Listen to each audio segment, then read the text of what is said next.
Hello all, అందరూ ఎలా ఉన్నారు? నేనైతే బాగున్నానండి. వెల్కమ్ టు మై ఛానల్ లోచీ స్టోరీ టెల్లింగ్. ఈరోజు వీడియోలోకి వెళ్తే, స్వరూప మరియు సితార చిన్ననాటి నుంచి మంచి స్నేహితులు. ఒకరోజు ఇద్దరూ స్వరూప ఇంట్లో కలుసుకుని గడుపుతున్నారు. ఆత్మీయంగా మాట్లాడుకుంటూ గత జ్ఞాపకాలను గుర్తు చేసుకుంటున్నారు. స్వరూప, సితార, గుర్తుందా మన చిన్నప్పటి రోజులు? చెరువుకి వెళ్ళి బైసికల్ పార్క్ చేసి చెట్టు కింద కూర్చునేవాళ్లం. సితార, హా, అవి మరిచిపోలేని రోజులు. నీకు గుర్తుందా నేను తెచ్చిన పులిహోర మీద చీమలు పడటంతో ఎంత నవ్వుకున్నామో? సితార నవ్వుతూ తన గ్లాసు కాఫీ తీసుకుంది.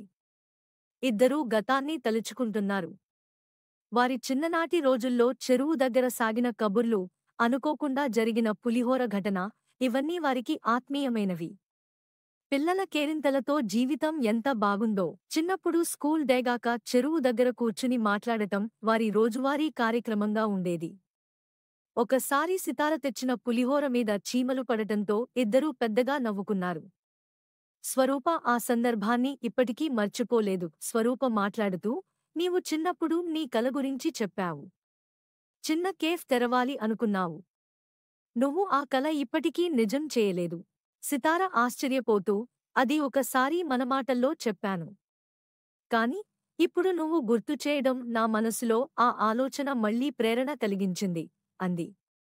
ఆ క్షణమే ఇద్దరూ కలిసి ఆ కలను నెరవేర్చాలని నిర్ణయించారు. 1-2 నెలల కష్టంతో ఇద్దరూ కలిసి ఒక అందమైన కేఫ్ డిజైన్ చేశారు. స్నేహ కప్స్ అని కేఫ్ పేరు పెట్టారు. కేఫ్ ఆకర్షణీయంగా ఉండేందుకు రంగురంగుల కుర్చీలు, పూలు, అందమైన లైటింగ్ ఏర్పాటు చేశారు. స్వరూప కాఫీ తయారీలో బిజీగా ఉంటే, సితార పేస్ట్రీల్ని శ్రద్ధగా ఏర్పాటు చేస్తోంది. వారి కష్టంతో కేఫ్ అందంగా తయారైంది. కేఫ్ ప్రారంభ దినోత్సవం అత్యంత వైభవంగా జరిగింది. ఇద్దరూ రిబ్బన్ కట్ చేసి ఆనందంతో కస్టమర్లను స్వాగతించారు. మొదటి కస్టమర్ చేతిలో వారి ప్రత్యేక కాఫీ సర్వ్ చేసి నవ్వుకుంటూ పాత జ్ఞాపకాలను గుర్తు చేసుకున్నారు. కేఫ్ ఎంతో జనం గుంపుతో నిండిపోయింది. అందరూ కాఫీ తాగుతూ మాట్లాడుతున్నారు. ఆ కేఫ్ కేవలం ఒక వ్యాపారం కాదు, వారి స్నేహానికి నిదర్శనంగా నిలిచింది.